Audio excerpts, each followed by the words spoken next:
Blah, blah, blah. Frank is watching TV. I'm thinking about this song. That will be $10.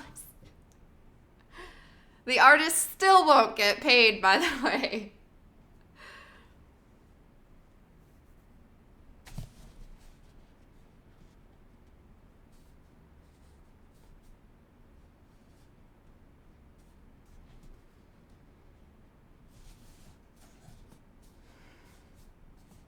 Anne's going to love this, Frank muttered. Now they're terraforming Earth. Each vocal outburst he made untied a knot in his chest. He came to realize that no one was watching him. No one was listening. The tiny imaginary audience inside his head did not exist. No one watches our life movies. No friend or enemy would know what he did here. He could do whatever he liked, and normalcy be damned. Apparently, this is what he had been craving, what he had instinctively sought. He could go out and kick stones down the side of a karst for a whole afternoon. Or cry. Or write aphorisms in the sand. Or scream abuse at the moons, careening across the southern sky. He could talk back to himself over meals. He could talk back to the TV. He could have conversations with his parents or his lost friends, with the president or John or Maya. He could dictate long, rambling entries into his lectern. Bits of a socio-biological history of the world, a journal, a philosophical treatise, a pornographic novel. He could masturbate. An analysis of Arab culture and their history. He did all these things. And when he and his prospector rolled back to the caravans, he would feel better, emptier, calmer, more truly hollow. Live, as the Japanese said helpfully. Live as if you were already dead. Damn. Bro. I say that. Not out loud, though.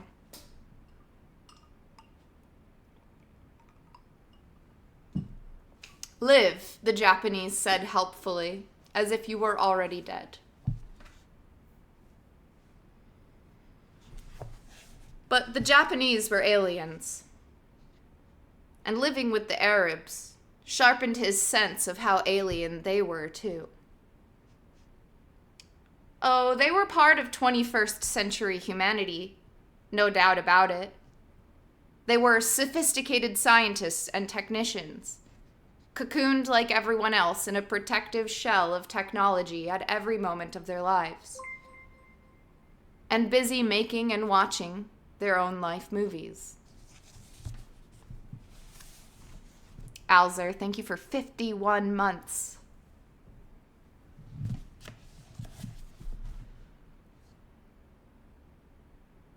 Like everyone else, in a protective shell of technology at every moment of their lives, and busy making and watching their own life movies.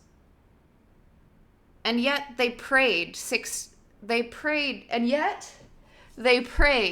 3 to 6 times a day, bowing toward Earth when it was the morning or evening star. And the reason their techno caravans gave them such great and obvious pleasure was because the caravans were an outward manifestation of this bending to the modern world, to their ancient goals. Man's work is to actualize God's will into history.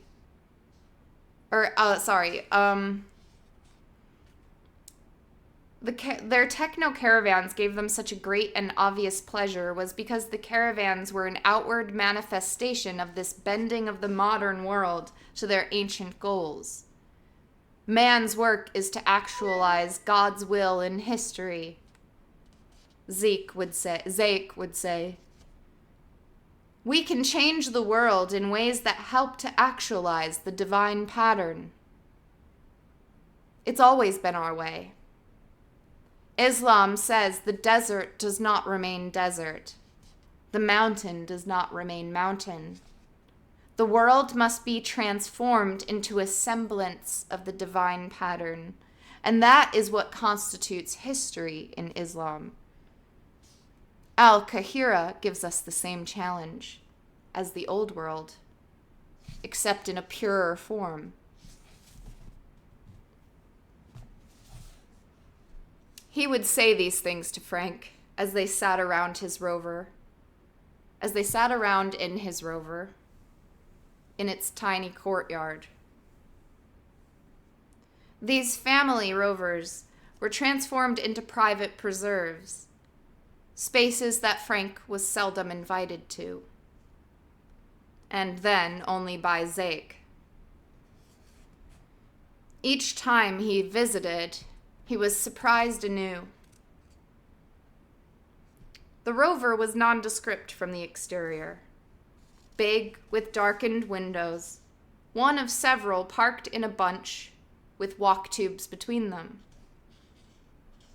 But then one ducked through a doorway and inside, and stepped into space filled with sunlight pouring down through skylights, illuminating couches and elaborate rugs, tiled floors, green-leafed plants, bowls of fruit, a window with the Martian view, tinted and framed like a photo, low couches, silver coffee urns, computer consoles of inlaid teak and mahogany,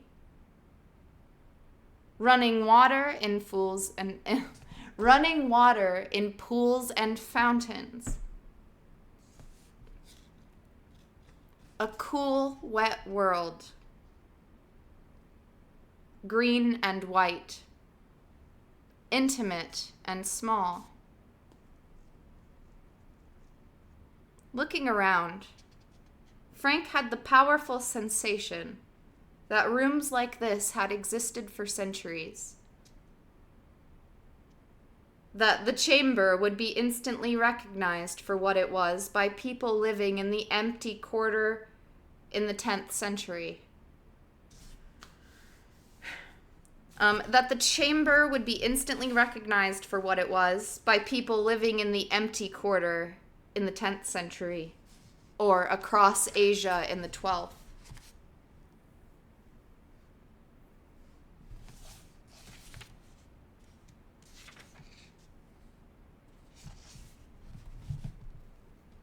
Often Zake's invitations would come in the afternoon, when a group of men would convene in his rover for coffee and talk. Frank would sit in his spot near Zeke and sip his muddy coffee and listen to the Arabic with all the attention he could muster.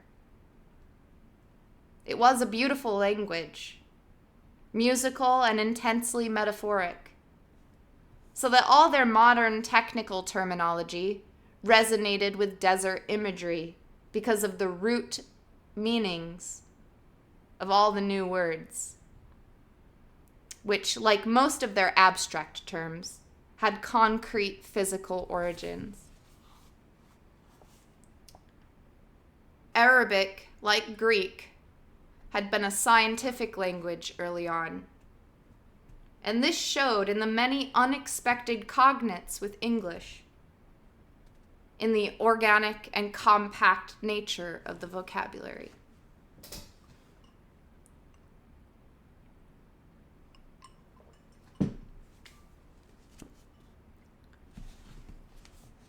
The conversations ran all over, but they were guided by Zeke and the other elders, who were deferred to by the younger men in a way that Frank found incredible.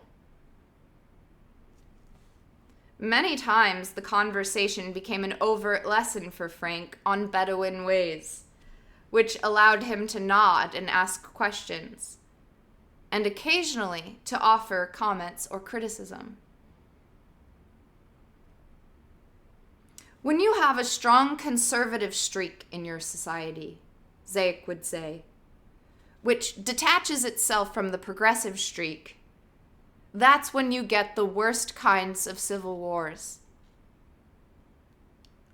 As in the conflict in Colombia that they called La Violencia, for instance, a civil war that became a complete breakdown of the state, a chaos that no one could understand, much less control. Or like Beirut, Frank said innocently. No, Zayek smiled. Beirut was much more complex than that. It was not only civil war, but also had a number of exterior wars impinging upon it. It was not a matter of social or religious conservatives detaching from the normal progress of culture, as in Colombia or the Spanish Civil War. Spoken like a true progressive. Al-Qahiran Maharis are progressive by definition, or we would not be here. But Islam has avoided civil war by remaining a whole. We have a coherent culture so that the Arabs here are still devout. This is understood even by the most conservative elements back home. We will never have civil war because we are united by our faith. Frank let his expression alone speak the fact of the Shiite heresy, among many other Islamic civil wars.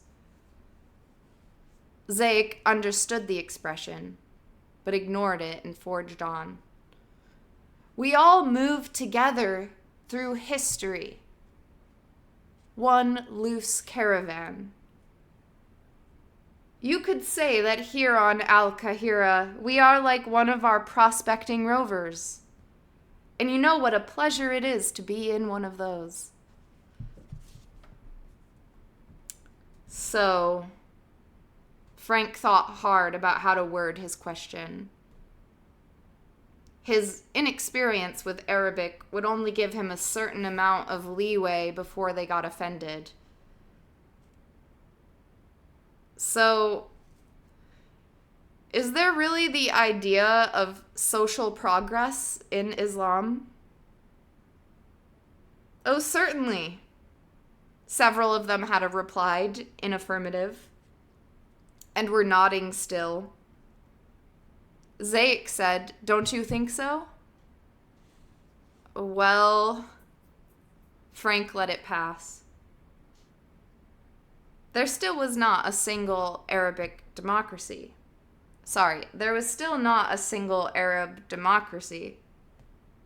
It was a hierarchical culture, with a premium put on honor and freedom. And for the many who were low down in the hierarchy, honor and freedom were only achievable by deference, which reinforced the system and held it static. But what could he say?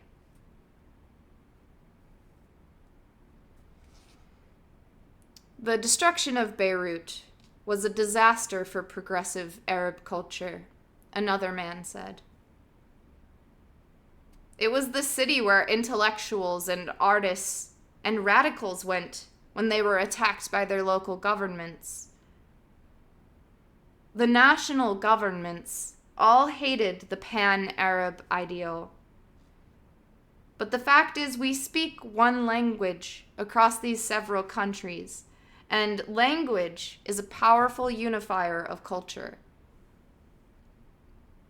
Along with Islam, it makes us one, really, despite the political borders. Beirut was always the place to affirm that position. And when the Israelis destroyed it, that affirmation became more difficult.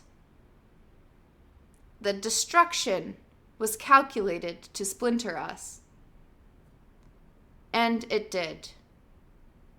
So here we begin the work again. And that was their social progress.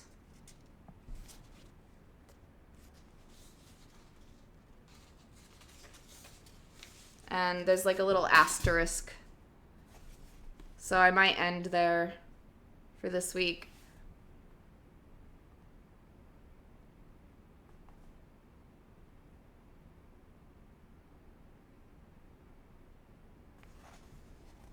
Because that marks the end of a segment. The stratiform copper deposit that they had been raking up ran dry. And it was time for another Rala. The movement of the Hejra to the next site. They traveled for 2 days and arrived at another stratiform deposit that Frank had found. Frank went out again on another prospecting trip. 16 tons, what do you do? I don't know the words. Okay, this is so fun, you guys. Oh my God, thank you for listening. And God bless America.